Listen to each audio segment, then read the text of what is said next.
Hello everybody, this is William Amzalag and I want to welcome you in our 7th episode of Jeunesse Longevity TV. Jeunesse, we are redefining youth.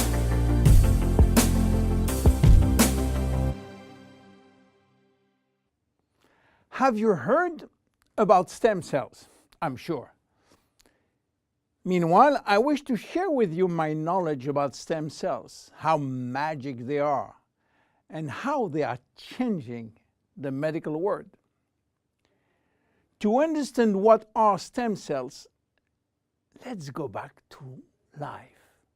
How life is starting. Life between humans is starting by the fusion between the female ovule and the male spermatozoid. It takes millions of spermatozoids to select the lucky one to win the right of joining the female ovule. And guess what? When they join, they form the first embryonic stem cell. With this cell, life started. This cell has a tremendous power. It will duplicate in 2 cells, one identical to the original, and one going to form the first embryonic tissue. A tissue is a group of identical cells.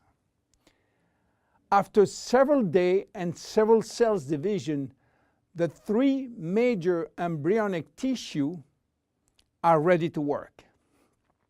Each one is responsible for creating family of adult stem cells, which are going to form specialized cells as brain cells, cardiac cells, or muscle cells.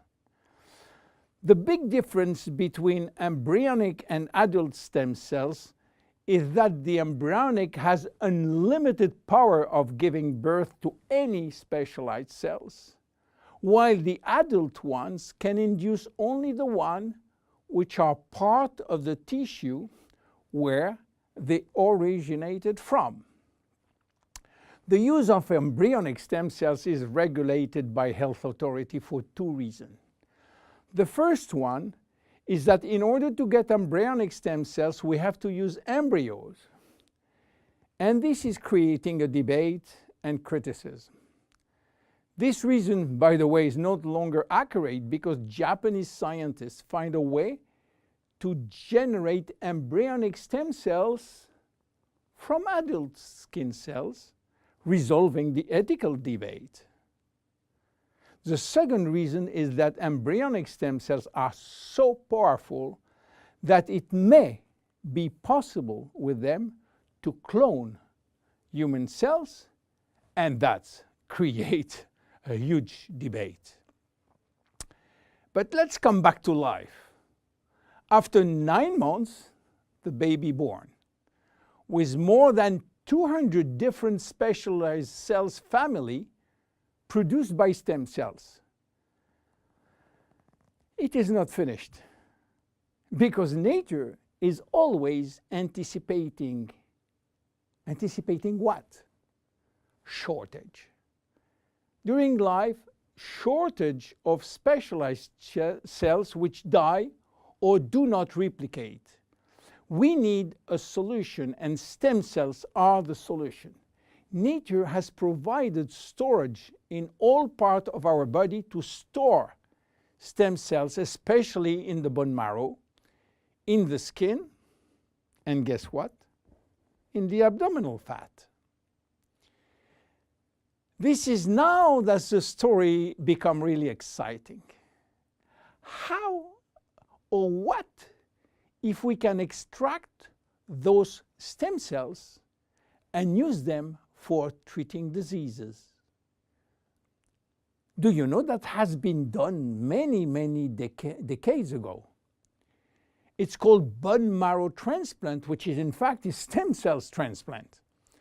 This protocol is used for patients with severe leukemia, in which we start by eradicating cells from the bone marrow, leaving the patient with no defense, no immune cells, and this is why he is confined in a sterile environment. Once done, we are looking for the proper donor which has similar genes in order to avoid transplant rejection.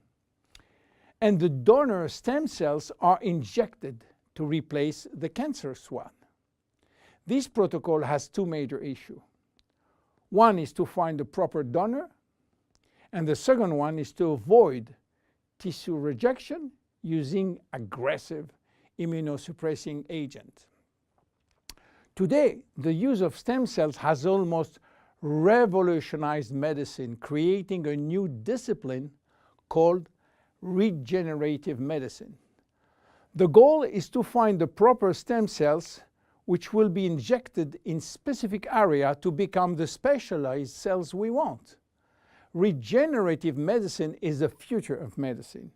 Every function, every organ will be the target of stem cell therapy.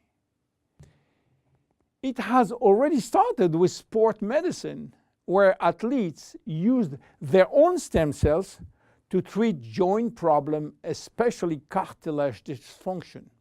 Some professional athletes will be in the market several years more than usual, thanks to regular injection of stem cells in their joint.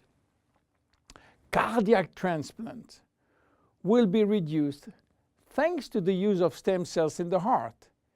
Israeli scientists have successfully treated some blindness with such stem cells. Alzheimer's disease, Parkinson's disease, and even autism are under stem cells trial today. Diabetes type 2 and very soon diabetes type 1 will be successfully treated with stem cells. Knee and other joint prosthesis will not be anymore used. What about skin? Treating burns with stem cells transplant is a big success today. So where Jeunesse is standing with the stem cell revolution? We will see in our next episode how we are using the stem cells thanks to the work of Dr. Nathan Newman. My name is William Amzalag, and I am Generation Young. See you in our next episode. Jeunesse. We are redefining youth.